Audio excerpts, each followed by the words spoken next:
Take this pill, don't ask questions. Buy this product and you'll be better. Your body does this naturally, but that's gross, so change it. I feel like my whole life I've been trying to see these messages for what they are and unlearn what they've taught me.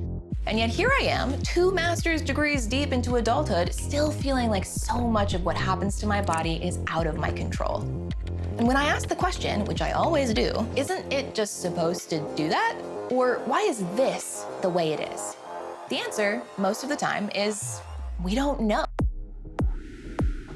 So, hi, I'm Marin. This is Body Language, and we're gonna talk about all the stuff the world usually tells us not to. Because the truth is, what we don't know far outweighs what we do. I mean, we know so little about the female reproductive system in the first place that things like ovarian, uterine, and cervical cancers can go undiagnosed for way longer than they would if we actually understood what normal is supposed to feel like. Or if we felt more comfortable talking about the fact that hey, something kind of weird is happening with my vagina. Maybe I need to get that checked out. So there's a gap between our common understanding of health and what that means for bodies that aren't, well, male. And this gap isn't exactly something new. We have historically considered men and male animals and even male cells as the default for clinical research. And that's really limited our ability in terms of research understanding for everybody. When we talked about the difference between women and men, it's not just the cells in our body and how our organs interact with each other, our systems work together within our bodies, but it's also about how we experience the environment.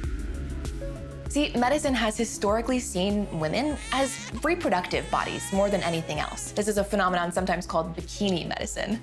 It essentially reduces women's health to just the body parts that are different from men, mostly the breasts and reproductive organs. And back before our modern understanding of anatomy, ye old doctors of yore actually thought the womb would just detach itself and wander around the body. And that's what caused illness in women.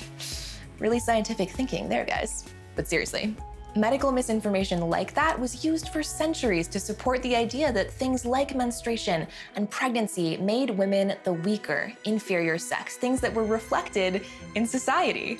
Can you imagine making a whole human being and then pushing it out of a tiny hole in your body, making you the weaker sex? Yeah, okay, sure. I mean, just having a female body in itself was basically considered an illness.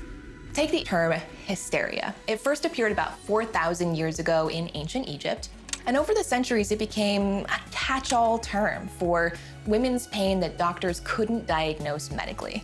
And in the 19th century, it gained that notorious meaning we know today, used in psychiatry to describe women who couldn't control their emotions. I'm having a nervous breakdown. The surgical removal of the uterus was considered a procedure that was performed for the purpose of improving women's mental health. And by the way, it didn't work.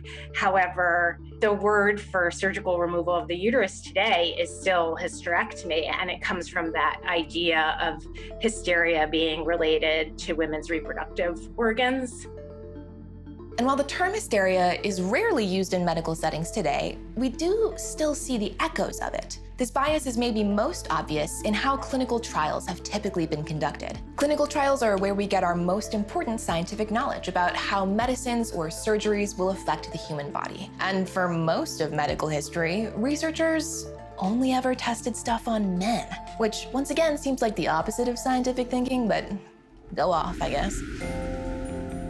See, in 1977, the FDA passed a policy that banned women of childbearing age from phase 1 and phase 2 clinical trials. And in case you're wondering, that range usually means women between the ages of 15 and 52. And though women in this age range were allowed to participate in later trial phases, some argue that the policy still discouraged women from participating at all. And the policy was put in place following a few high-profile cases of drugs that did cause severe birth defects, but it meant that we just didn't get to learn about how so many drugs affected female bodies, even though women were eventually going to be prescribed those drugs if they passed clinical trial. Now, luckily, in the mid-1980s, a National Institutes of Health policy did encourage more inclusion of women and other minorities in clinical research for exactly this reason. And later, in 1993, the FDA did reverse the ban. But even after that, many studies still didn't include women. And this is because the scientific community has long considered the menstrual cycle and female hormones as variables that would throw their trial data out of whack and would make the study more complicated and therefore more expensive. And as you can imagine, this has led to some problems. We know that mice are not small humans and women are not small men. So women and men may metabolize drugs in different fashions. And so if we haven't studied the drugs on women and men, we may not be applying the right doses. And it's not just about drugs. It's also about how healthcare treats women, literally.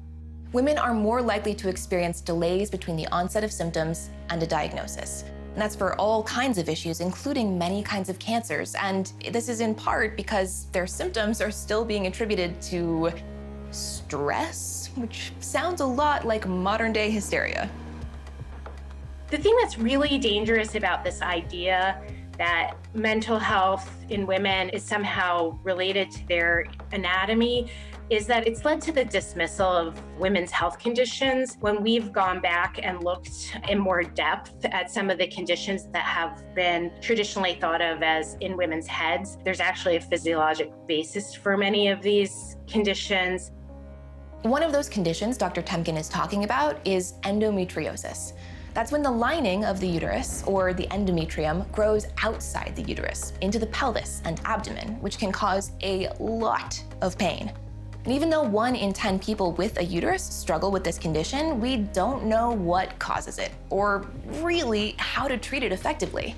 In fact, women seeking treatment for abdominal pain are much less likely to be prescribed pain medication than male patients who present with the same level of pain.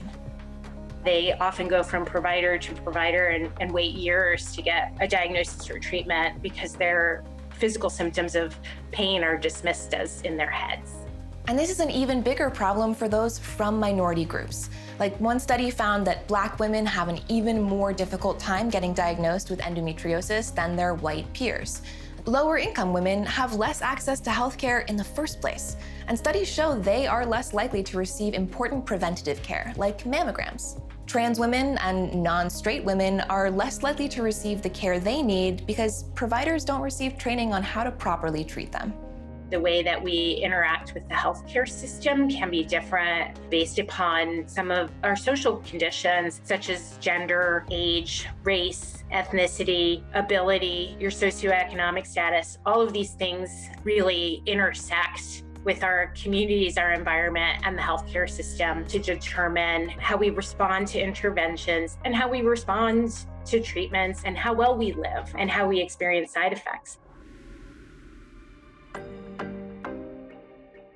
But things are getting better. With improved policies and laws, women now represent about half of the participants in NIH-funded trials. I mean, it's a step in the right direction. And this is why more support and funding for women's health, everything from menopause to nutrition to gynecological cancers, is so necessary. We need to fill that gap that's been developing for centuries. It's actually one of the reasons I went back to graduate school for medical microbiology, because I have questions. I'm frustrated with how few answers we have, and I want to be part of finding some of those answers, which is why I'm studying the vaginal microbiome. It's important that women engage in their own healthcare. So it can be something as simple as asking your doctor whether a medication that's prescribed has been tested in women or not. We also encourage women to participate in clinical trials whenever they're available. You don't have to be sick to participate in a clinical trial, and that's the way that everybody can contribute. Information is power. And for too long, women's bodies have been so shrouded in shame and repression that we've been left out of so much of medicine's progress because our bodies aren't considered the norm, or even just for convenience's sake. But the more data we have, the more we'll understand about all of these essential questions.